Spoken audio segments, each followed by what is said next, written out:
online webinar for Founder Institute Cyprus. If you'd like to ask us any questions, because we want to do this interactive, today's session will be Ask a Startup Investor. We'll be featuring Andrey Kostyuk from AAlchemy, Stewart from MyCofoundr.AI, and Katya Solov from Miranna, if I'm well connected. Yeah. You will tell us more about you along the way and introduce yourself, so I will not make any mistakes.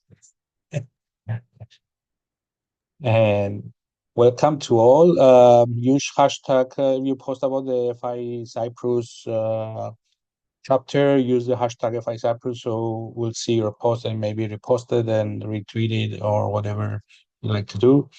Many thanks to our partners. You can find them of the program. We'd like to thank our partners always and supporters of this program.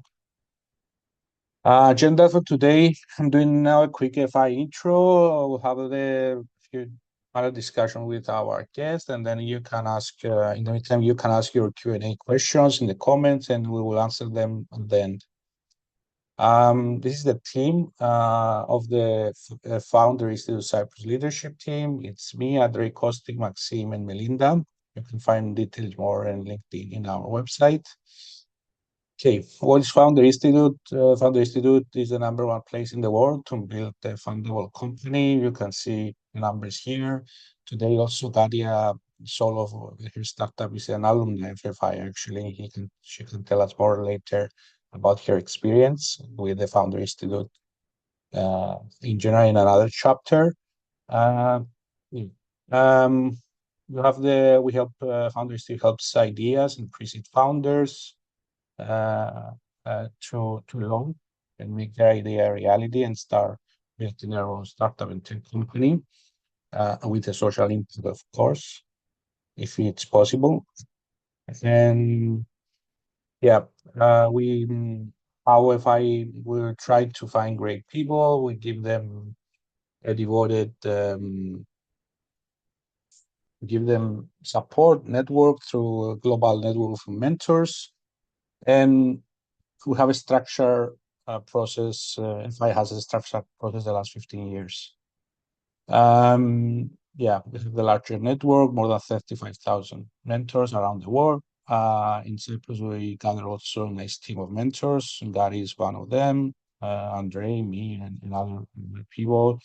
Katya also is one of our mentors, so it will help us also with teams in Cyprus. Yeah, the core roadmap. We run the program in Cyprus. We have the core program that we run between April and July online. Of course, we'll have some meetups, and currently we're doing meetups around Cyprus. The next meetup is on 10th of February, so you can meet some of ours, me, Katya, and Andrey on the 10th of February. We have the FI roadmap, of course, has also the Founder Lab, the FI Venture Network that they invest in startups.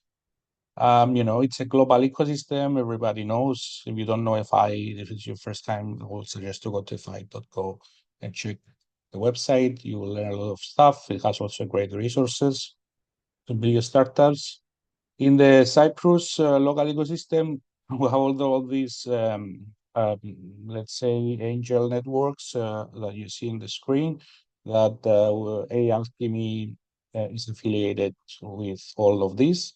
So you have more extra investors to approach when the time is right.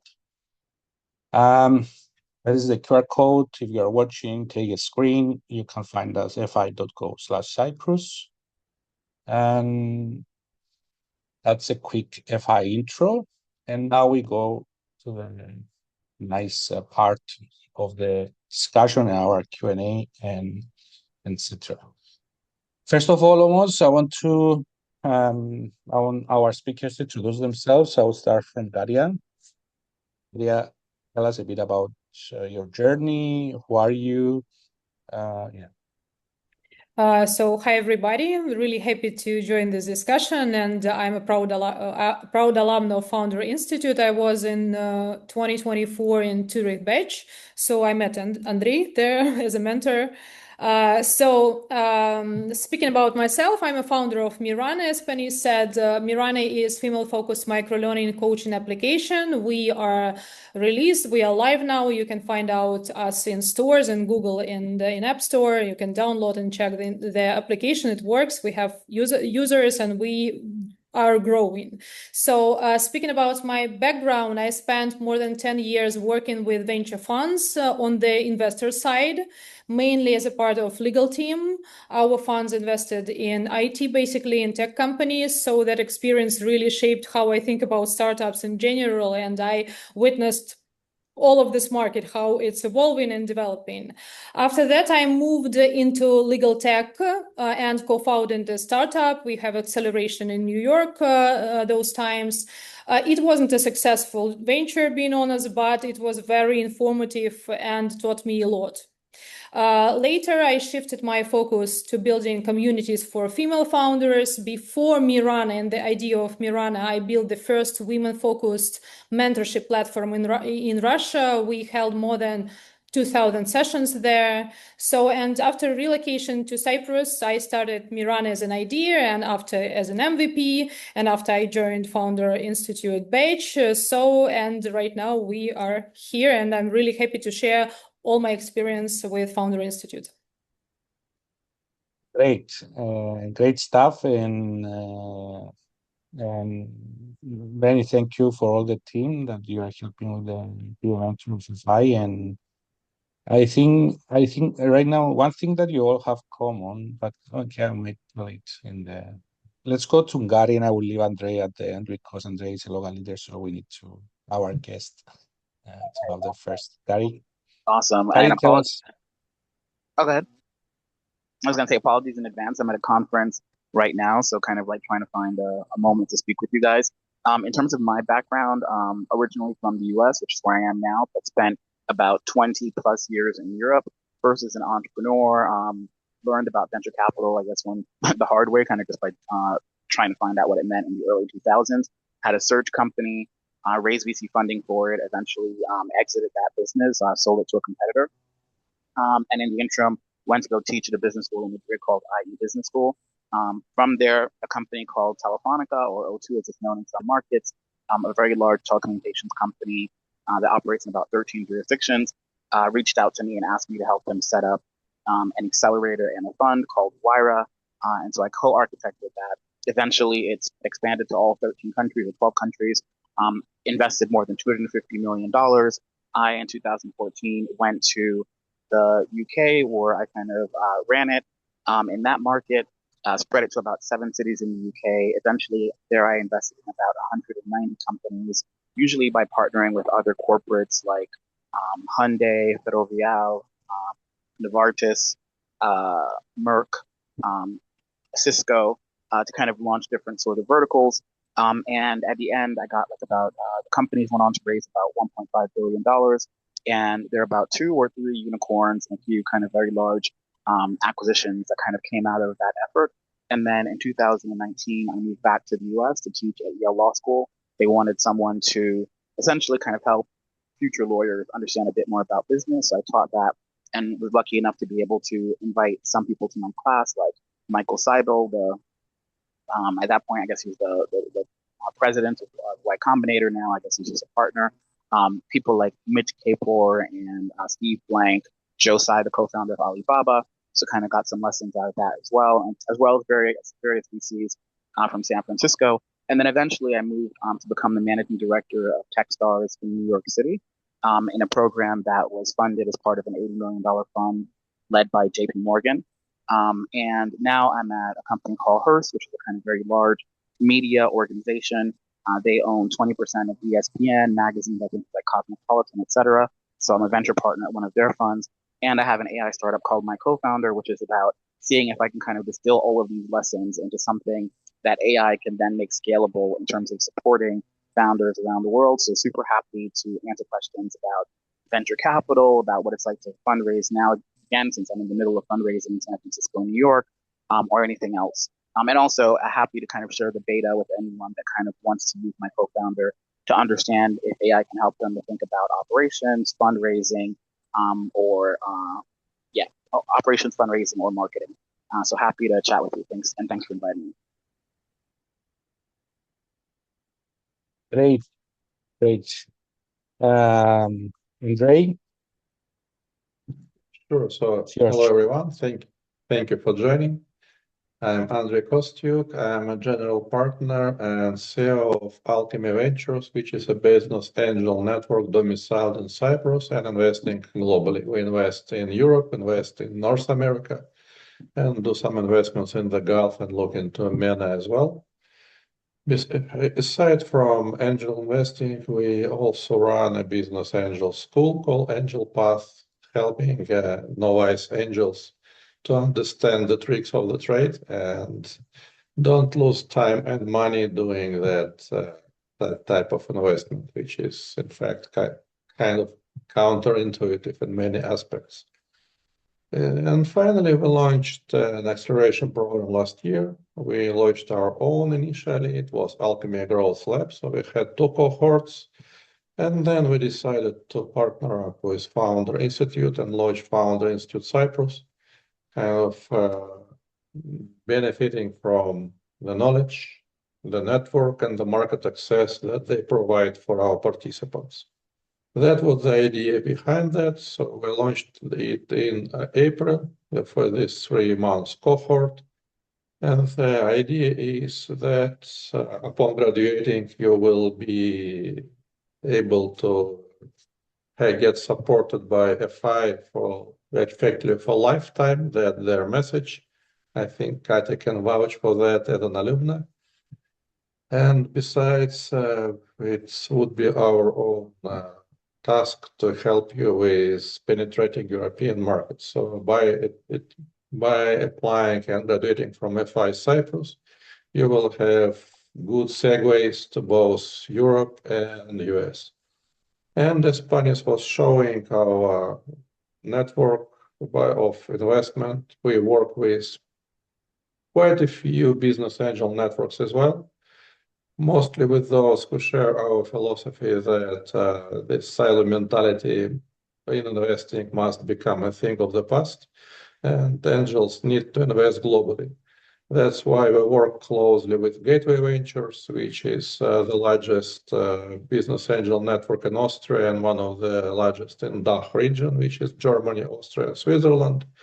We work quite closely with Core Angels. We are members of EBA, European Business Angel Network, which unites about 130 business angel networks in Europe and worldwide. So effectively, you will have, as graduates, good access to funding opportunities. And one of these opportunities exactly provided by Gary. We know each other for quite a long time. It was from Wire times, meeting each other in Barcelona from time to time, and Gary was coming from London, speaking about that. And now when he deployed this MyCofoundr, that's our kind of go-to tool to help founders figure out how to do like this investment approach. And finally, interesting thing that you will notice, there are like not only investors here at this call, but all of us are founders. I'm also made a full circle from doing business, getting into investment side of stuff, and now I'm also a founder of a startup called Mentormatic, which is a mentoring and coaching platform for professional mentors, coaches, and program managers. So long story short, that's who we are. That's why we are doing what we are doing. And Panis, please lead us forward. Yeah, this is what I was going to say, that we all have a founder's experience. You all have a huge investor experience. So I expect this conversation to be very, very good. And yeah, as I mentioned, drop your questions if you're watching, whatever time, and we'll answer them at the end in the Q&A or in the chat of Zoom. But let's start from Katya. Katya, I would love to have a bit of your experience with FI, and then we can move on about how have I helped you, launch? Yeah. So what I really appreciated about Founder Institute was how tough the structure and the framework is. So in normal, especially when you're solo founder and you don't have such kind of group dynamic internal in your startup. So in normal startup life, you rarely have this kind of pressure where you have to answer very specific questions in a week, 1 or 2 weeks, or in 3 weeks. So the framework of Founder Institute basically force you to go through questions every founder should be able to answer, including really uncomfortable ones. So of course, it depends on the stage of your startup. If you are on the stage of only idea in your head, it's going to be tough, but still it's possible to go through the program. And often it's not that you don't want to answer all of these questions, it's just you don't know how to think about them even. So Founder Institute with its internal program and framework pushes you through all this process. They have lots of materials, knowledge inside the framework. So you have everything to go through. A lot of people drop out, being honest, from our batch. I think around 50%, they just don't like timing. Some of them don't find the time for this program, or they think it's not super relevant for their stage. But my view here is simple. If you sign up, you have to be bold and go all the way through it. It's possible. You have to be bold. So, looking back also, a huge amount of what I and my team prepared during Founder Institute program, we still use today. Of course, it's a kind of raw materials. We amended, we changed it, and all these things, but still we have this library of knowledge, and it's very useful for us even now. I think that's basically the core and the main part of my experience. Yeah. I have heard that from many founders that actually went through the program, how tough it is, and how, as you exactly described it, I mean, the questions that the mentors are doing, it makes you think about your future steps, your activities, and yeah, I mean, this is actually very valuable, especially when you're building a new startup. By the way, I forgot to introduce myself. I'm Panis Pieri, by the way. I'm a startup journalist. I'm a founder of Panis News. It's a media that is focusing in early stage startup news. So we want to help become the biggest media about early stage in the world. That's our future and goal. Yeah, but now let's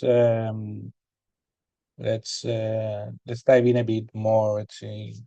In general, Gary, what are the types of companies you're looking for right now to invest? You're focusing on some. Yeah, no, so that kind of, not even just me. I mean, I did a presentation a couple of weeks ago for another event, and I think if you just kind of look globally at what's happening in the U.S., it's really about AI. I think it's probably like something like 40 to 50% of all seed stage and pre-seed stage investment dollars right now is basically AI companies, and people are basically saying, regardless of the particular vertical that you need to be in, whether that's like fintech or healthcare, you need to kind of have some answer to that question. If not, they may kind of be more interested in looking at the AI solution to that same question, right? Because at the end of the day, all companies and technologies are basically about solving very basic human problems. And the question is, which one can do it most efficiently so that you kind of generate money and have the kind of greatest scalability with the lowest amount of friction. So I think that that's kind of like what we're seeing in the United States and kind of like what we're what problem are you solving and how are you doing it? That's also addressing a very large total addressable market. Great. A few days ago, I watched the project Stargate that OpenAI started with building the data infrastructure in AI, and I think US is getting huge in AI. Yeah, it's investing billions in this AI race that we currently have. Andrey, you want to chip in about what are you looking for right now? I mean, companies, AAlchemy, yeah. I can just double down on what Gary was saying, that yes, AI is definitely the buzzword and the investment theme for like second year straight. But the important thing for me is to understand like what's behind that. I kind of coined the phrase that AI is not about competitive advantage, it's about competitive disadvantage. So like if you don't use it in your business, you do it at your own peril. So that's kind of, that's a must. That's a kind of an infrastructure, same as internet became quite fast back in 2000. So you will be using that in your business for sure. You just need to be smart about that. And when people ask me, do I invest in AI? I will always answer, like, I don't have this kind of money, because investing in AI, that's the foundational layer. That's anyone from OpenAI to XAI in Gemini is not needing and asking for money. They're doing quite well. Anthropic, that kind of companies, that's investing in AI. The rest is investing in AI-enabled stuff. And the main consideration for me is kind of to stand to the side of this steamroller, to understand like what those models will be building soon and how that will kind of, interrupt the business of incumbents. Probably you heard that Anthropic deployed, I think yesterday, another tool for in-house lawyers to deal with all the documentation. And that would definitely kill all the startups who are trying to build the same thing, because it's would be very difficult to compete head to head with the company, with the foundational layer company. This is why effectively we believe that what we are building in Mentormatic, this coaching platform, is exactly on the side of the steamroller. We don't expect the large language models to be in that space anytime soon, considering what's happening. It's, of course, adjusted to the speed of the AI development. So yes, look at the companies, how they use AI. Is it a smart use of that, or is it just AI wrapper? Or if they stand in front of this steamroller, or they stand to the side and they kind of can just catch it up for the ride. Great. Can I just say something? Yeah, Kari, go ahead. Yeah, no, so I was going to say, I kind of 90% agree with Andrey that all of the AI entrepreneurs out there. So I think the number one question you normally get is, why can't I open to it? And the reality is that they should do anything. But I think that if you are a founder and you're focusing on a very particular vertical, what you need to do is to kind of realize that the team that they're playing is horizontal. OpenAI, I think at this point, wants $1 billion valuation. So they're really eager to embrace before the incumbent who will that they want to involve online. They can kind of then kind of drill down to the vertical, but they're not really unless they think that they're kind of like super hyper. So I think if you're an AI founder, what you should be thinking about is, can you drive particular metrics that show that you can be better than incumbents? So I think the other day there's a company called Miranna that Facebook just bought for about $2 billion. And that was because in about 8 months, they were able to generate $100 million because they kind of were doing certain things better. Yeah, my friend, you are breaking up. Can you just put the mic closer? Can you put the mic a bit Is this more? okay? Yeah. Which part? Is this better? So which part? I don't know which part you heard, but the part that I was saying was that just make a summary of everything. Yeah. I was saying a couple of weeks ago that Facebook bought a company called Manas for about $2 billion, which is an AI startup out of Singapore that was like less than a year old, but it kind of got into about $100 million in ARR. And that was because they think that Manas performs better on certain things, even though it's not a foundation model, it's an application model, than ChatGPT or Claude. So I think like if you focus on a vertical and you focus on kind of the retention and other metrics, then there's still a chance for you, because the horizontals and foundation models can't do everything. Great. That's great news. Katya, you want to chip in, comment on the answers or something, and especially from you, I would love to know what is something that you wish you knew before approaching investors, or what you have learned out of that process approaching investors? So one thing I wish I had fully understood before I start this fundraising journey is that it's a kind of like full-time job for a founder. So, and basically it is fundraising process changes the entire operating mode of a startup. So, and you have to allocate plenty amount of time for this work. It's not 1 or 2 months. It's like 5, 6+ months. And that's important information, and you have to be ready for this, especially when you're solo founder. It's easier when you have a team of founders, 2 or 3. Why it's beneficial, and why I advise everybody to have co-founder, because it's really like an advantage. So that's the first one. The second is the readiness. So basically, investors, they, as far as I see it, they don't like pitch decks anymore. They don't care about how beautiful your slides are, or they are not beautiful at all. The first question always was like, give me proofs, give me numbers and prove that it works. And that's it. And you have to be really focused on it.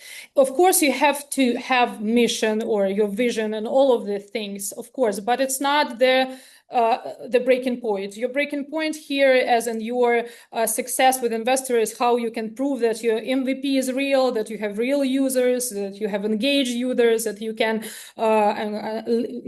cooperate and engage users with your product all the time, or at least you have some kind of strong wait list of users. So it is the most important.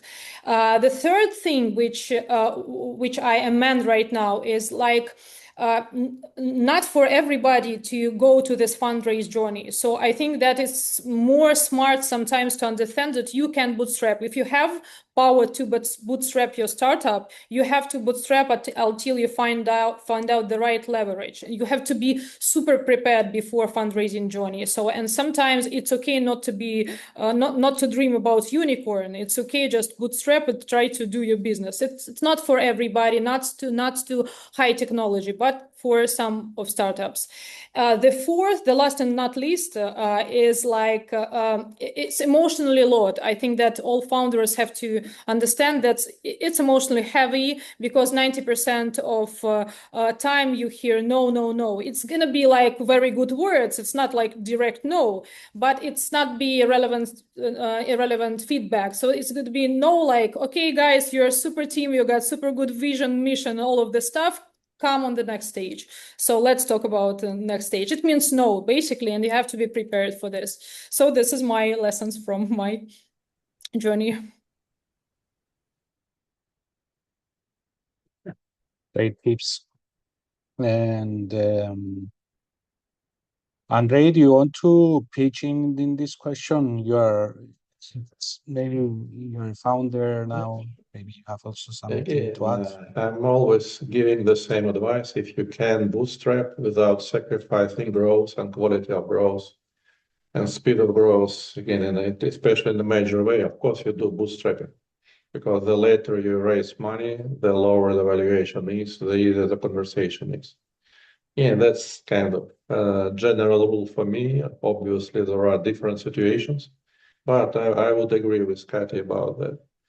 In terms of having a co-founder, yeah, a couple of years ago, even like, or maybe 3 years ago, again, Gary knows the timeline better than me from VC world. Like a solo founder was a no-go. Like, just don't even approach anybody with an idea to raise money if you're a solo founder in the startup world. With proliferation of AI, it became kind of a viable concept. Now it's not a straight no.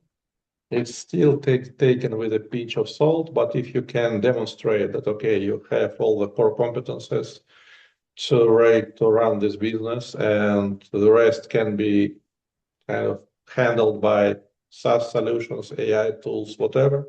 Okay, people will listen to you if you convince them. Fine. Another point that beauty pitch deck will not bring you money. True, we look for substance more and more, and that's a welcome development for me.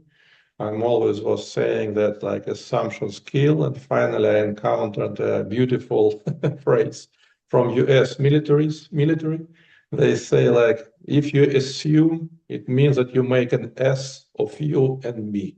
So, and that's exactly how it works. You start with assumptions, but you need to substitute it with hard data as soon as possible, because assumptions won't sell your story, because nobody would care about your 5-year projections based on like all the numbers taken from the thin air. For sure. And structure of your pitch deck, it's also kind of, don't see it as something rigid. When you take a template, it's a hint like what you need to cover. The order, how you present it, the storytelling is all yours. You need to build a convincing story. You still speak with people. They need to remember you. They need to understand what you're building. And they're getting convinced and persuaded based on the quality of your storytelling a lot. So think about it like, preparing a script for a series. So that's your season 1 of a long series, maybe like 10 seasons ahead of you. Do it like that and it will become easier. Don't do it as a technical exercise. It should be substantial. Great. So you probably would be investing in a solo founder with a lot of AI agents. Not even agents. I have a couple of investments in solo founders now, and doing quite good actually. But AI agents are coming. Yeah, that's the question is when, because what people call agents today is not agents, it's still assistants, but agents are coming. Okay. Gary, you have something to pitch you?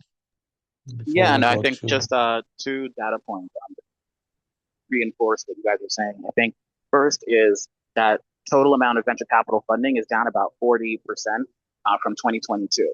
So I think that it's not just that bootstrapping is an option, it's that bootstrapping is a necessity.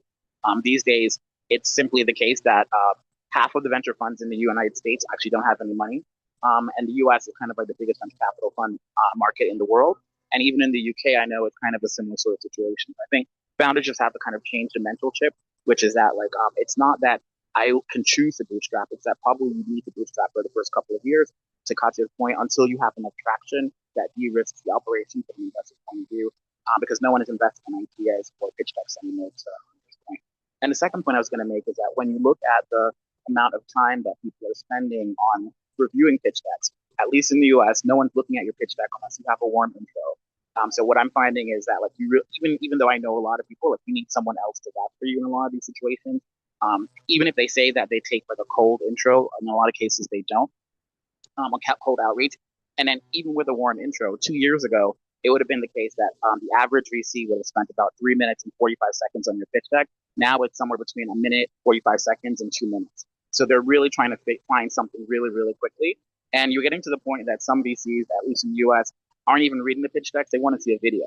They kind of want it to be like Instagram friendly. You know what I mean? Like a video that shows the vision and kind of the story so that they don't have to actually read anything. So I would say those are a few of the data points I just wanted to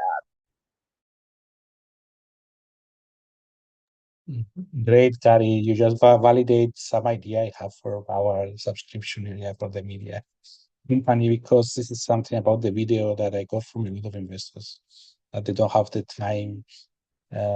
Actually, the first thing is that if they see a video 1 minute, they might show interest like very, very quickly. And yeah, you just validated something that I needed for my subscription.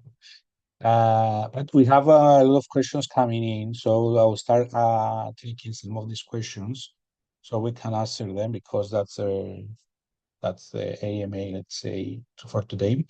Okay, we have one first question from, let's do this from Moses. Has 2 questions, but let's stay with the second one now, because it's directed to Andrey. Andrey, can you share more about solo founders, particularly when you have passed the idea stage? What would you advise if there is a need to still get a co-founder? Is it clear? No, it very much depends on your business model effectively. So if you, for example, building something really technical and you're a CTO of the company, you most probably will need somebody to take care about business side of things. If it's less technical and you can subcontract that job and you can take care about, again, growing the business side of stuff and find somebody for administrative tasks, not in the founder position. So that could work for you. Very much depends, again, on what you are building, how many core competences you have in your business model, and can they be covered by you only. So just be smart about that and think about through the lens of effectively business model canvas. Think about key resources, core competences, and can you be the person who will kind of check all the dots, or if it's not possible and you need somebody else in the founder position. Another problem is that you are kind of poor on cash, rich on shares. So you probably would be doing better theoretically just hiring people, but you won't be able to do that because you don't have money to pay competitive salaries. That's why those founders appear and stock option schemes appear. It's just because of how the game is wired. Great. Katya and Gary, you have to pitch in something on this question, let me know. Yeah. Okay, we have another question in the chat. Gary, you're muted. If you're speaking with us, you're muted. Yeah, No, no, I the see only you. was Take the mic, Gary, take the mic a bit up. okay. Closer to your mouth. Yeah, no, this is better. Yeah. No, what I was saying is one of the things I found interesting in the US is that you can't even apply to certain programs in San Francisco unless you have a technical co-founder, right? So if you apply to Y Combinator, for example, they want to see at least 10% of the equity of the business being held by the technical co-founder. So I was teaching a class at Yale, and I think both Mitch Kapor, who kind of invested in Uber like 75,000 and made like 400 million or something crazy like that, and he was also the founder of Lotus Notes. He was speaking in my class, and my students, these like brilliant students from Yale Law School, Yale undergraduate, some of them had been Stanford undergraduates, and they were like, if we want to pitch to you, what should we do? And he's like, well, to be honest, if I come into a room and all I see are a bunch of business people or lawyers, I'm running out of the room, because what I want to really the person I really want to talk to is the technology person. If you're creating a technology business, I want to see a technology person speak to that person first. So I think that that's something that a lot of founders have to take a bit more seriously. No one's really going to believe if you're creating like an AI business that there are a bunch of like Stanford PhDs in San Francisco that are creating a business and you're like some lawyer without any kind of technical expertise and that you're going to have a realistic shot of winning. So you need to make sure that you have, for at least a technology business, a technology person on the team. And that person should be not just a person, like an outsourced person or like someone that's kind of like an intern. It needs to be someone that's a real co-founder with substantial equity. Yeah, exactly. Now, another question. If the product is already built, it's a long one, by the way. This question is on the chat if you want to read it also. If the product is already built and doesn't necessarily need much further development, is the journey still the same? And then says I've created an AI-driven website builder. I use it for myself mainly. It works well, similar to WordPress building and AI-driven. MVP is, well, we want to keep the user human in control, not the AI. Okay. Again, further development isn't the aim, it's getting it in front of the right eyes. He's asking if he's in the right place or the right direction. Any comments on this question?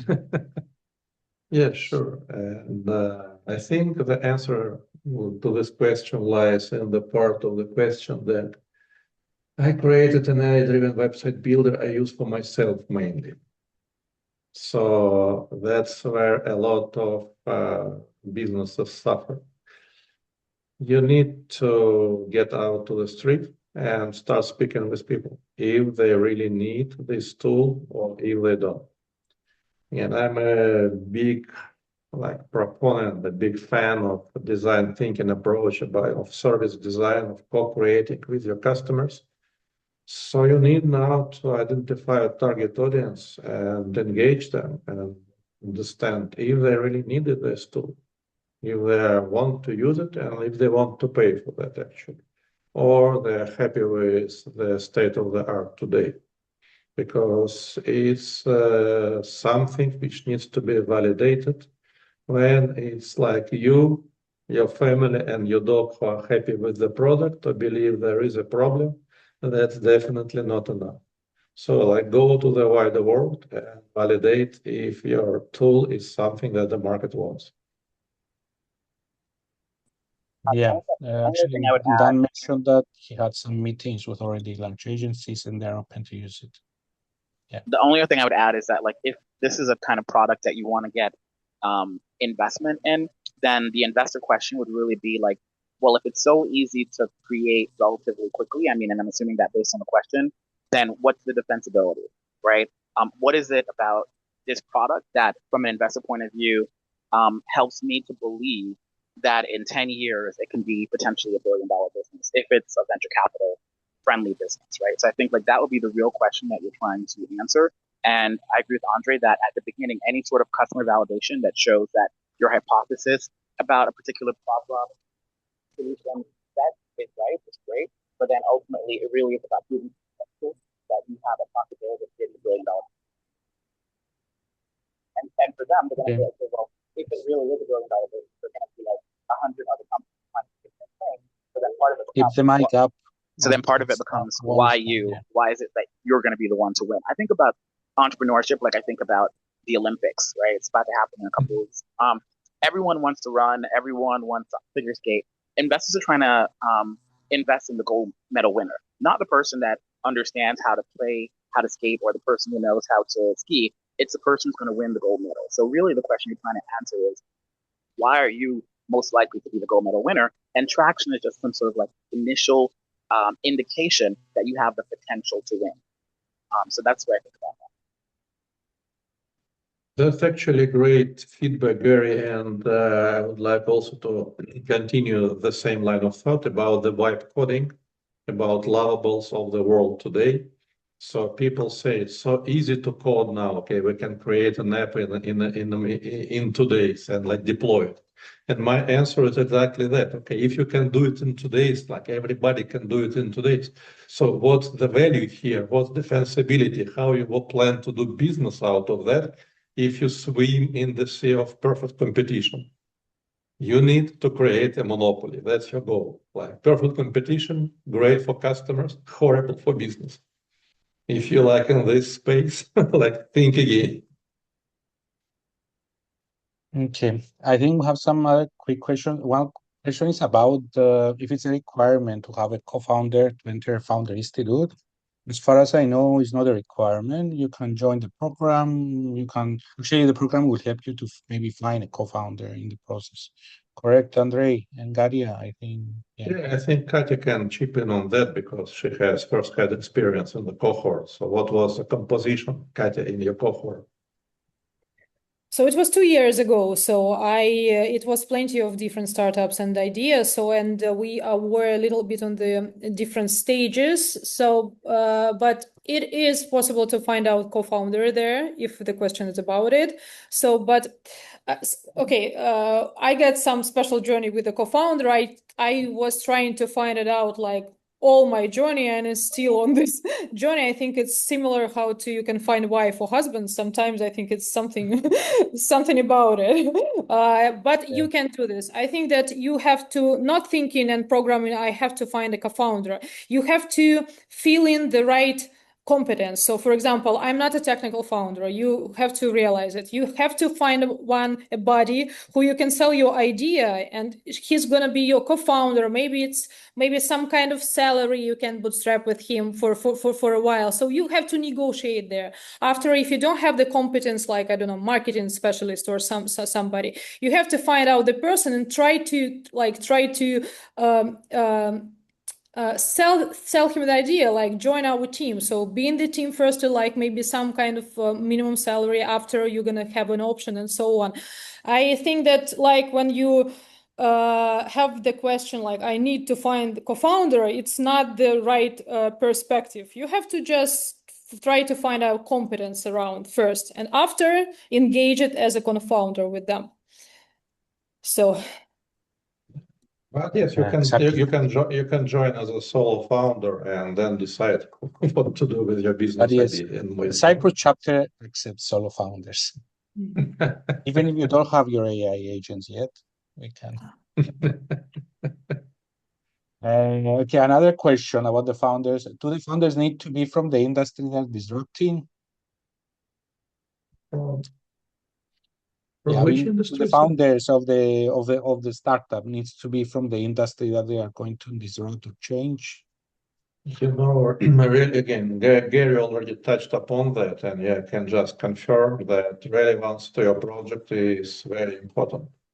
So again, if you major in, I don't know, like English literature, and you want to build an AI startup, any sound investor will ask you how exactly you plan to do that.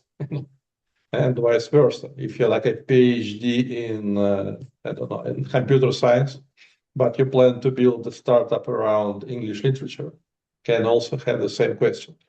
You need to be relevant. It's not even about, again, it's not about only about education. It's also about professional experience. But we as investors need to see who will be building what you promised to build. And if you don't see that you have competence, it will mean that you will be learning a job for our money. Probably not the most interesting offer that we can receive, you know. Yeah, and actually, this is, I think, super important because in 2015, when I launched it at Cyprus, I met the guy that won the startup battlefield in TechCrunch. He was a guy that was making AI jingles. The guy has not, when he pitched, and I asked him after, do you know AI or no? He said to me, I said, before I built this startup, I sat 2 years and learned how to code. I became technical to build it. So he took like 2 years of his life to become relevant before going to TechCrunch to pitch and won. Actually, he came on the stage and he pitched, he rapped the whole pitch in rap. And they won. It was the last time that TechCrunch actually has happened this round in London. Yeah. Okay. We have different questions. Let's go to a question that came a bit earlier from Moses again. There is a particular question I have always wanted to ask. What are investors about the PNPL? Buy now, pay later. In general, and if there are particular sectors that PNPL will be of interest more to investors, particularly in Cyprus, considering the risks of recollections. Andrey, you want to take this? Because it's discussing about PL, profit loss, or what is it? It's buy now, pay later. When investor, will provide capital and then this one, buy now, pay later. Yeah. No, that's a capital-intensive business, so you need to be sure that you can secure the capital for that. Besides, I would not say that this is a blue ocean to swim. There are plenty of fintechs already operating in that space, and quite large ones, I must say, like again, companies like the size of Klarna. It's something difficult to compete with. It was a good idea, like, I don't know, 10 years ago, probably maybe 5. Today, I think the competition is too harsh. If you find geographies where it's not present, you can try to do it again, understanding well you will be getting the funding for this business.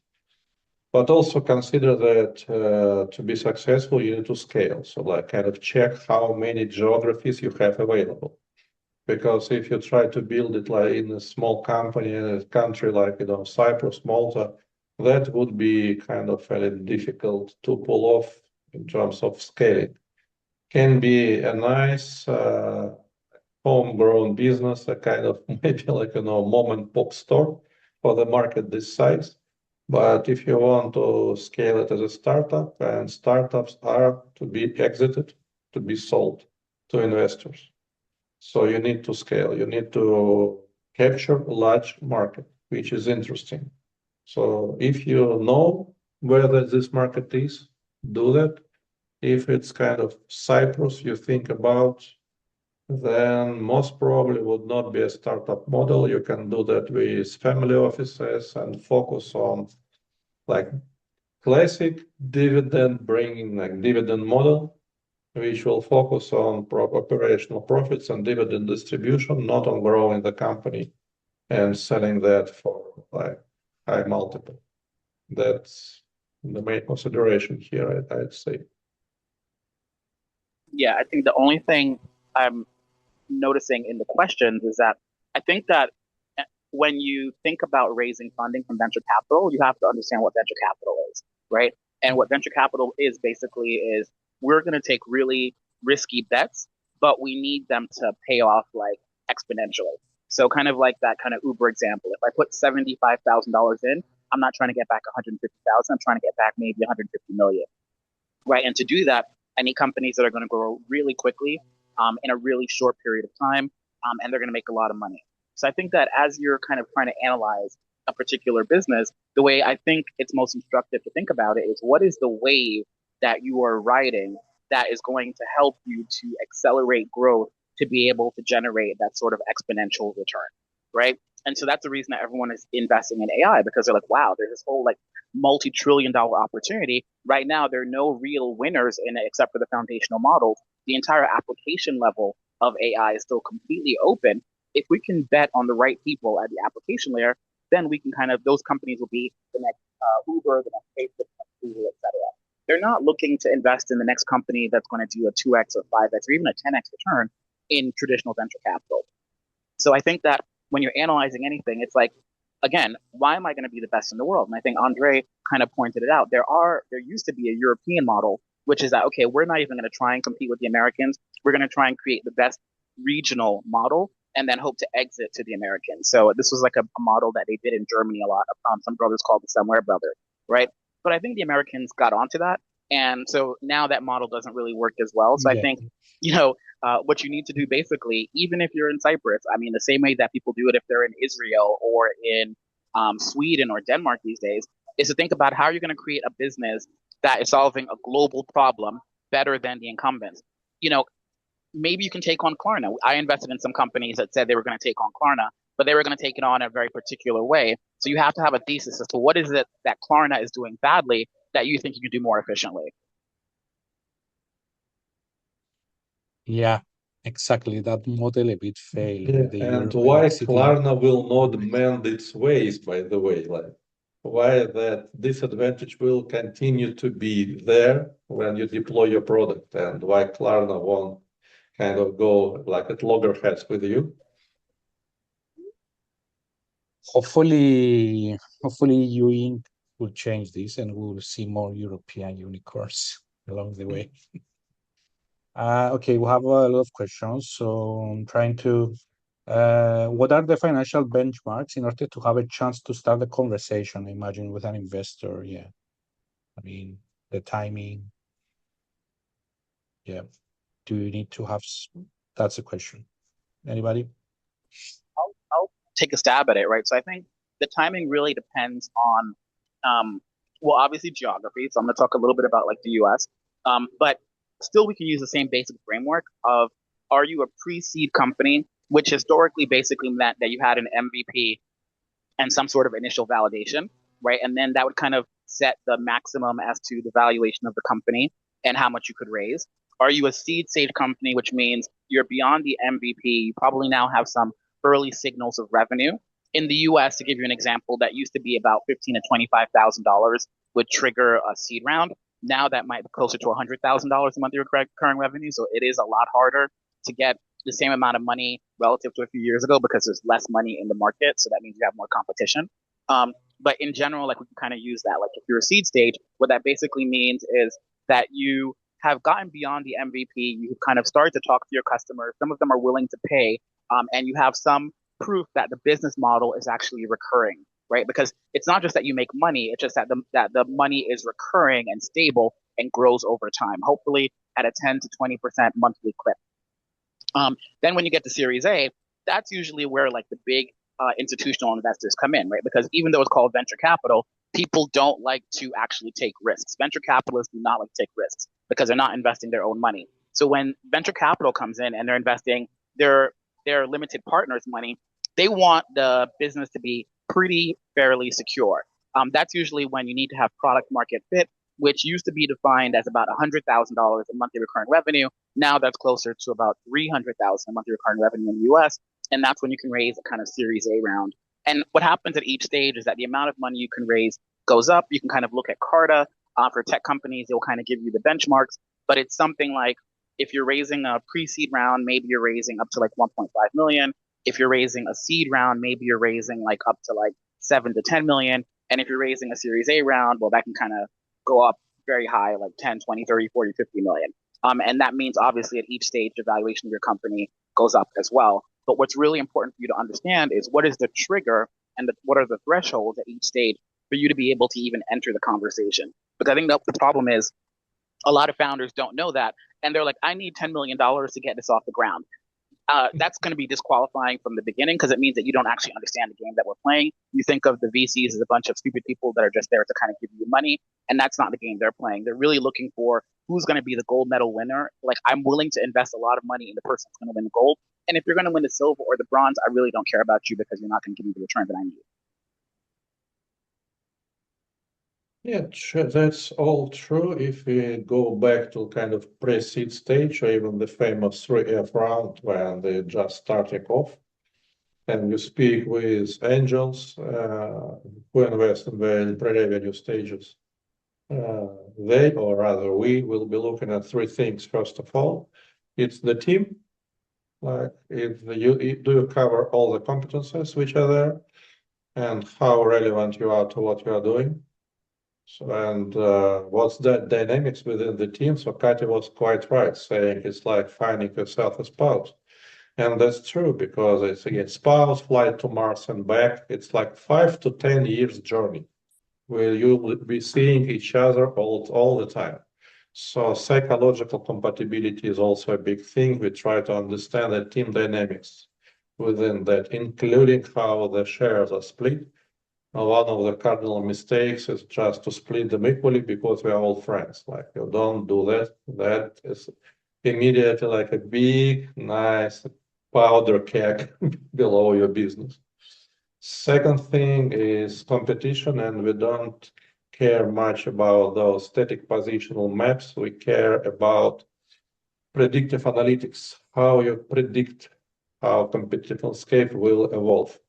Because when I see this map, when all your competitors whom you identified have all this right process, and you all have these green check boxes, check marks, I'm always like asking guys like this, they have the product and that's you in 2 years' time, or like whatever. So like you forget about time dimension. And why do you think in 2 years' time they won't be doing this thing you plan to do? So like explain it to me. So that's second thing. And third one is go to market strategy, like all the stuff from like price strategy to sales channels to whatever. And that's one of the reasons we don't invest almost never in B2C, because there's very difficult to find people who know the answer to the question, how do you plan to sell this stuff, to whom and at which price? So in B2B, this is much, much easier. I also compare that with a shooting range, like it's B2B, it's well lit.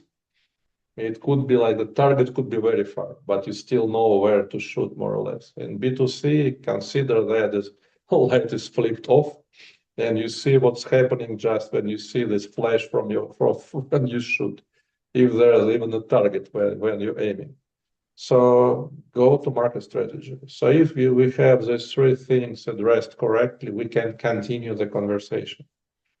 At the stage when you have like no validation kind of idea, MVP, initial potential proof of concepts, initial pilots. That's three main things for us to take a look at. Okay. We have a long question. You can check it also in the Q&A. Hi, everyone. I'm Lubo, founder of FemFast, a physiology-aware AI that adapts wellness guidance to women's hormonology biology. We have launched our MVP with early retention and paid users, and we're now preparing our pre-seed. The question at this stage, what signals matter most to you when deciding whether a consumer health startup is ready to scale, retention depth, early revenue, or clarity of go-to-market strategy, and what will make you personally lean in for a follow-up conversation? Okay. You want to comment or share something about this question? Katya, you are listing a firm. I think that I used to run like a healthcare accelerator. As I mentioned, we partnered with Novartis and Merck. One of the best companies that I have actually is out of that accelerator. They, I think, are now in New York. They raised $1 million. I think the thing that we kind of liked about them at the beginning was one, definitely that they understood the problem. I think particularly like in healthcare, you know, if you're not a health specialist, but you say that you're going to do a healthcare startup, someone on the team actually has to have the health expertise, right? It's like I can't just like create like a healthcare company, right? So I think like definitely kind of the founder market fit is going to be really important.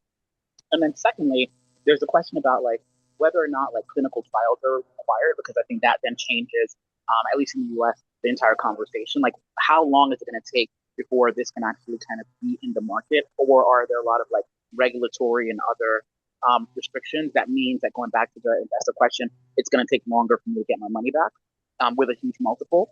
And then thirdly, what are the validations, right? Like for us in that case, they were basically saying that something called CBT or cognitive behavioral therapy would be, you know, it's kind of like, you know, kind of you want to stop smoking, you kind of go to a group therapy session and it helps you to stop, but it's kind of a lot of friction because you have to do it like in person, et cetera, et cetera. And their idea is if we can create an app to do this, we'd be able to scale it and we'd be able to make a lot of money. And now they've kind of expanded it beyond smoking to all of the kind of like opioid crisis in the United States.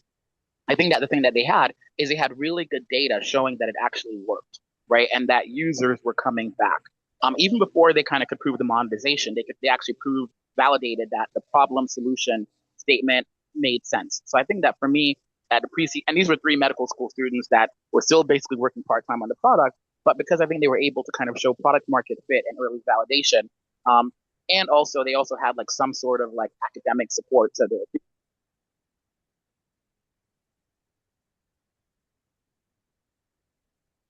Okay. We lost Kari, I think. Lost Gary for a while, yeah. Yeah, I just add to that. Yeah. Yeah, health tech and med tech are very, as well as a deep tech in general, is very demanding verticals in terms of knowledge. So first thing to check is like the science behind it.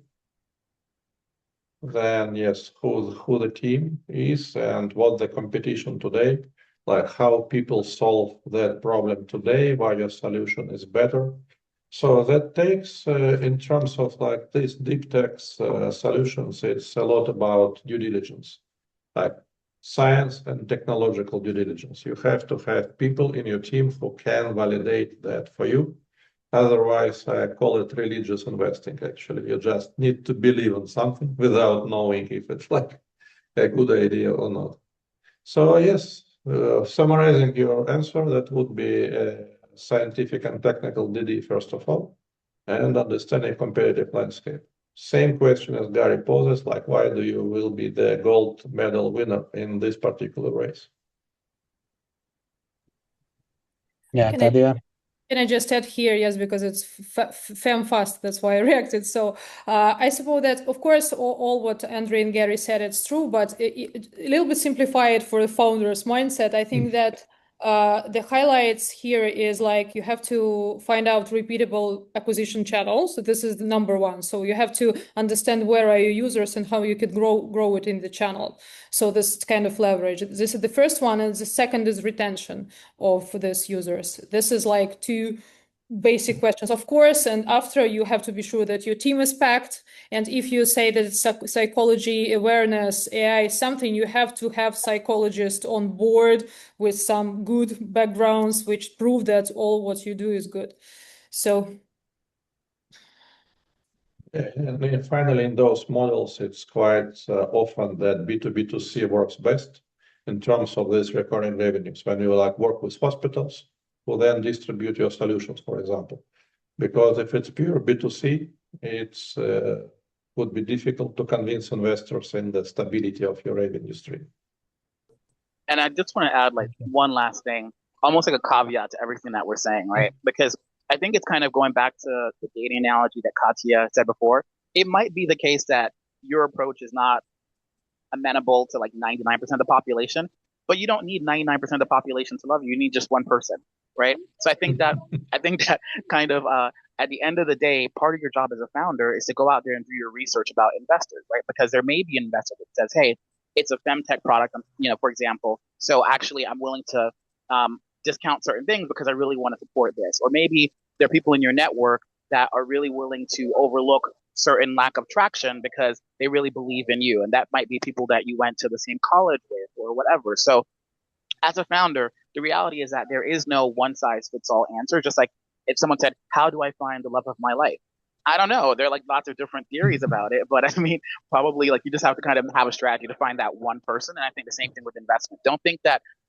Don't spray and pray, which I think is what another mistake that a lot of founders make. They kind of create a general template, and then they send it to 100 investors, and then they kind of cross their fingers and hope that someone's going to fall in love with them. I don't think that actually works. I think it's probably make sure that you know where you are, what you're doing, and then see if there's an investor that matches where you are and what you want to do. The answer is that probably there is. You might just need to dig a little bit deeper. Yeah, we have another two questions. Actually, we have got a question from Andreas Mozuras. Andreas is one of the first people that already registered to do the Founder Institute in Cyprus. Thank you, Andrea, for being with us today. His question is, should we target investors who operate within our target market or decision makers? How feasible is it to pivot our approach? And what will be the most effective way to do it? I think actually by joining FI, you'll be able slowly to answer this question on your own. I'm not sure that I get the question. Could you please repeat for me the question? Yeah, I will repeat the question. You can see it also in the Q&A in open. Should we target investors who operate within our target market or decision makers? I don't know what decision makers means. How feasible is it to pivot our approach, and what would be the most effective way? That's why maybe I'm struggling. So sorry, not capable to answer this question. Maybe I will catch it right now in the chat and I can answer. So I don't get the question. I'm a founder. But yes, anyways, if we speak about should you look for investors which are in your vertical? Yes, of course. That's a no-brainer. That's what Gary is speaking about, actually, about spray and pray. I had a very funny story to share with you. It happened at Web Summit this year. They have this Day Zero venture when investors get together. We have some workshops. And one of these discussions was about founders who don't do their homework and approach everybody. And one of the guys in our group was a VC, who they were running VC specifically for LGBTQ people. Just them. That's their thesis. It's point number one. And my favorite question to those people who don't read, asking them, so you're an LGBTQ founder. Why? Me? Why? No? So you didn't read anything and still applies. That's an extreme example, but it really explains that you need to do a homework. You don't need to go everywhere. You go to people who can potentially invest, not to everybody who has some money. That's a cardinal mistake. You're wasting everybody's time and mostly yours time because you'll be just rejected in those places. But you'll spend a lot of time applying. And I think just to kind of reinforce that, I organized an event recently, and there's a partner at a fund called AliCorp. It's a pretty big fund in New York. And just to kind of connect 2 points I made before, part of the reason that investors only spend 2 minutes on the deck is because he said he can reject 90% of the applications or the outreaches just based on the thesis. do you actually understand what the investor's thesis is, right? And it's not a thesis, is not a nice to have, because sometimes an investor will say, I invest in AI and healthcare, and the founder's like, well, I'm doing like, I don't know, a football app, but I'm just gonna send it out there anyway. The reason why the thesis is so important is because the VC is not investing his or her own money. He's investing someone else's money. And when he or she goes to kind of get the money, usually from like high net worths or from, really large institutions, they have to tell them what their thesis is. My thesis is, just like a founder, they have to do pitches. My thesis is that I think that AI and healthcare for addictions is going to be huge. And my job is to now spend the next 10 years finding the best companies in this particular space, because I think that's where we can make a lot of money. If you don't fall within that space, in some situations, the VC is just legally not even able to invest in you because it's not their money. They're the agent, essentially, of the LPs in terms of what they're investing.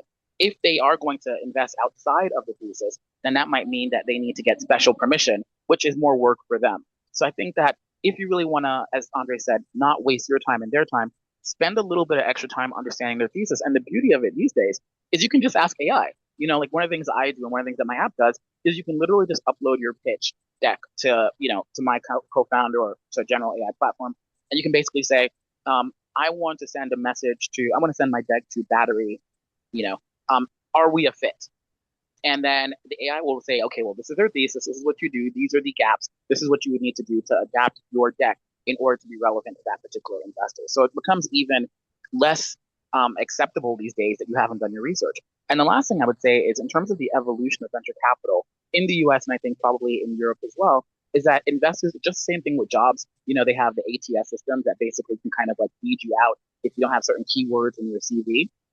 Investors here are using AI to weed out, pitch decks as well, because they don't want to waste that time reading decks that are completely irrelevant to them. So they'll just let the AI do it, right? And if the AI can do that, then that means that if you don't do the research, you're just going to be weeded out by an AI. A human is never even going to see your deck, because why would they need to?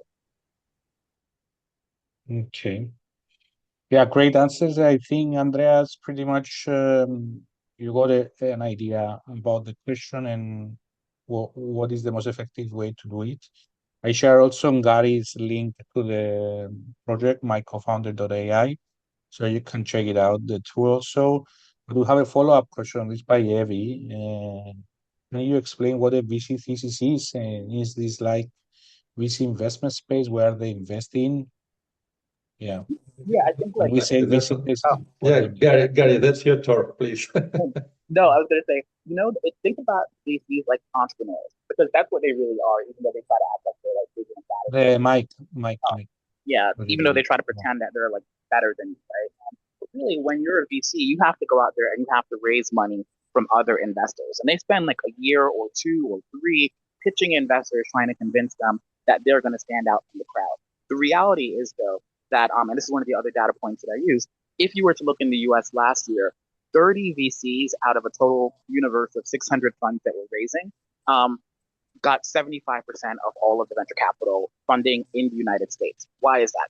Because only 5% of VCs ever actually generate the return that investors need to see in order to be able to make more money.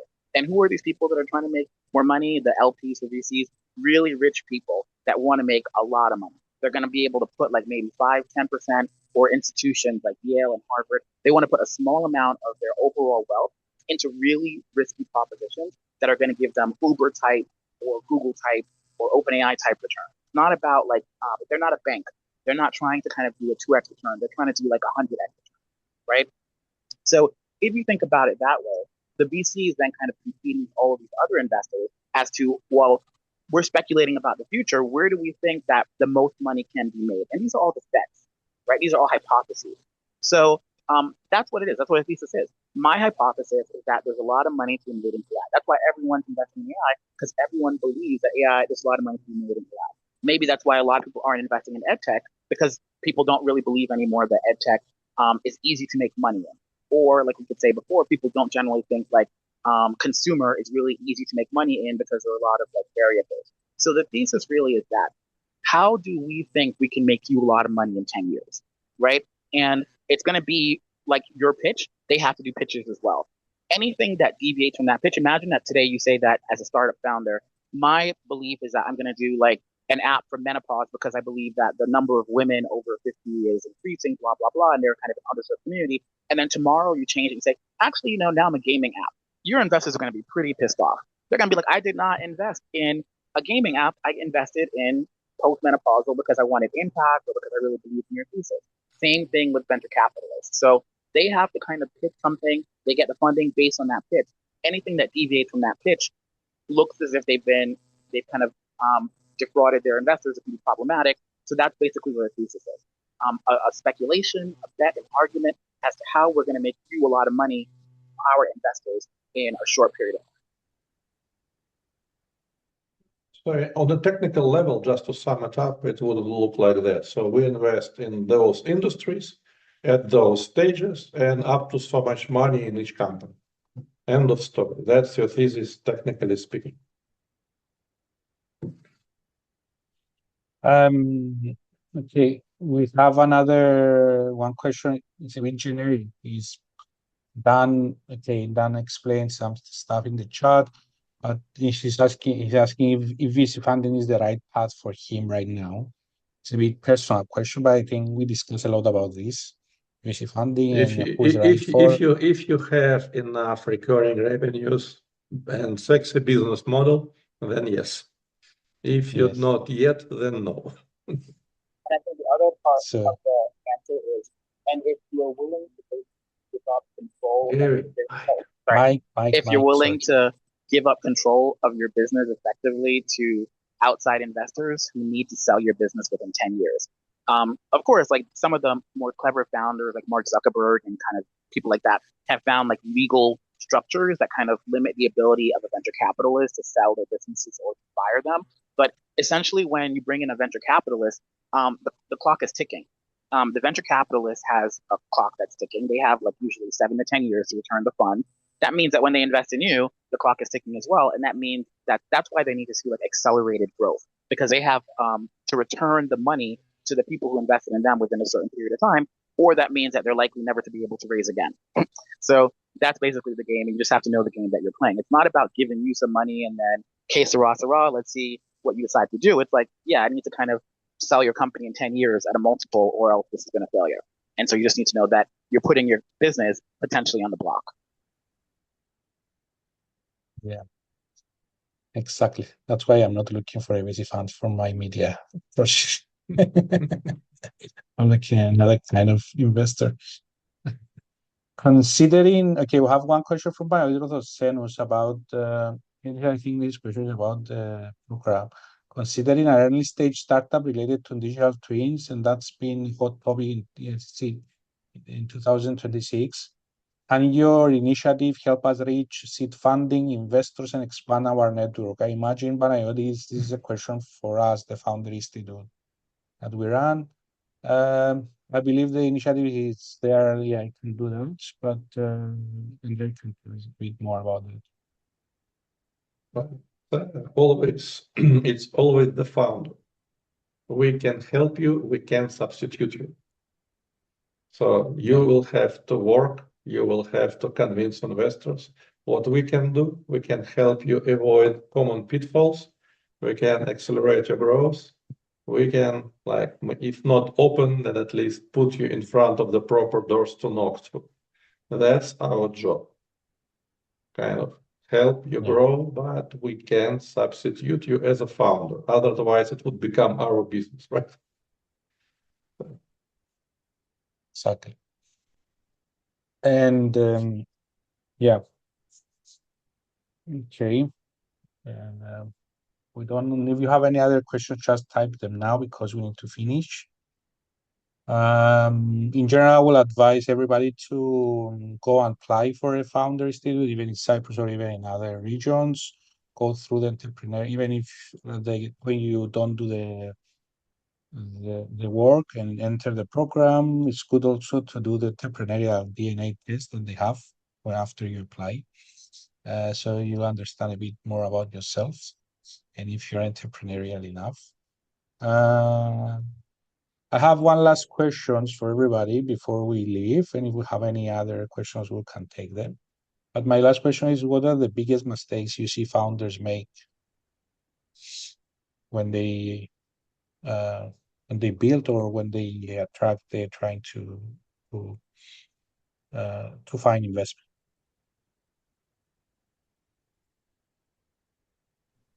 Okay, I can tell you 3 mistakes that I'm making, and hopefully that will be relevant. One is to be really fast, right? I think that like as we kind of just said, like VC is really about kind of running against the clock. So making sure that as you build a product, you're trying to build it quickly. You're doing like weekly sprints, and that you have a technical co-founder. That's the reason why the technical co-founder is so useful, because they can kind of accelerate the process of building the technology. And that you're kind of getting it into the market, into the hands of the user as quickly as possible, so that you can kind of actually get real market feedback. That would be number one. Number two is not understanding the game that investors are looking for. So again, going back to the dating analogy, you want to get married, I just want to date. We're not really going to be compatible, you know? So it's kind of like really understand the psychology of the person or the institution or the fund that you're trying to reach out to, because if you don't understand them, you're probably wasting your time. You need to understand, what does a win look like for them? What do they need to do? Or what do you need to kind of give them for them to win? And if you can't do that, or you don't even know what that is, then probably you're wasting their time and you're wasting their time as well. So I think, usually that means that you need to have done your research, like we said, and then you also need to kind of understand that they need to see a very large total addressable market. One of the mistakes I see people making when, for example, I ran Wyra in Spain, is that they're not really going after very large markets. They're saying, I'm really happy to just be in like Cyprus. For the majority of VCs, that's not going to be a big enough market. So you really have to kind of push yourself to have VC level ambition, or then basically say, I'm not really looking for venture capital. So I think those would be the two. And the third mistake I made was not having a technical co-founder, because I felt that like both with my first company, which I eventually sold, and now with the second company, if you don't have a technical founder, you're not going to be the gold medal winner.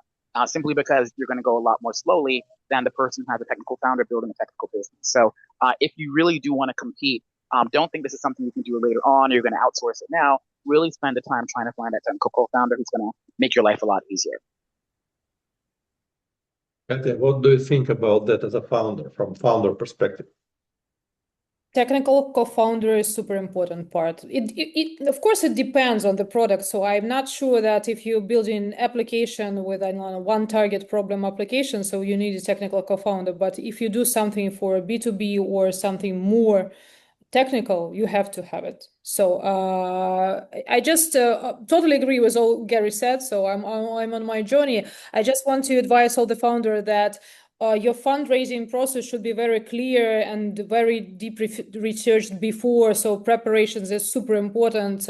Defining target list, spend time for research about the VC, about the team of the VC sometime, because it's very important who are associates in VC offices, with whom you're going to deal, and you have your first interaction. So that's very important, especially as we have femtech product. So for us, it's super relevant who going to be the first hand we shake in VC offices. So just be prepared and spend time for preparation. Can I add one thing to that? Because I remember something I wanted to say, which I forgot. The other major lesson that I learned, two. One is that VCs are not smarter than you are. So I think a lot of founders think like, oh, I'm going to go to the VC and the VC has all of the answers. The VC probably knows less about your business than you do. A lot of VCs have never actually created a company or exited a company. So it's like kind of the person that's trying to teach you to play tennis, but they've never played tennis before. They've only watched it on the US Open. It's going to be kind of not that useful, to me at least. So I think that what that means is you realize that VCs are basically speculators that like signals from other people that they think are smarter than they are, right? And so that means two things. One, if you're trying to get funded, the warm intro matters a lot. And it's not just that it's a warm intro, it's who the warm intro comes from. Because if the warm intro comes from someone that the VC respects, they're much more likely to take you seriously. If the warm intro comes from someone that they don't respect, they may not even respond. And if there's no warm intro, the likelihood that you're going to get any kind of traction or with them is kind of very, very limited, because there's just too many applications to read. So the warm intro becomes a really easy way to kind of filter, right? The second thing I would say that they kind of say in the US, and I haven't kind of tested this out in other markets, is that the key to running a successful round, this is kind of like what Katya was saying, spend a lot of time in the preparation, but then run it like an auction, right? So this is one of the things that the kind of founder of Techstars said, which was, trying to call me. All The right, founder of Techstars said basically was your job is to basically get as many soft commitments as possible before you open the round. So right now, for example, we're raising like $1.5 million. I think I have about like $700,000 in soft commitments. And a soft commitment is basically someone saying, kind of to what I said before, if you find a lead investor, I'll be happy to invest. Or if you kind of solve some other major challenge that I have with what you're doing, then I'd be willing to invest. So as an entrepreneur, try to get as many soft commitments as possible. And then once you pass a certain kind of like threshold, like 50, 60% of the round, then the psychology of the auction kicks in, right? Because people don't want to be the first, but they don't want to be the last. And then you need to run it in a kind of like time limited way. So the idea here is that like once you have enough interest, you should basically limit the timing of the round to like 2 to 4 weeks and basically say to people, hey, I'm raising 1.5 million. I already have $1 million raised. If you want to get in, you got to get in now.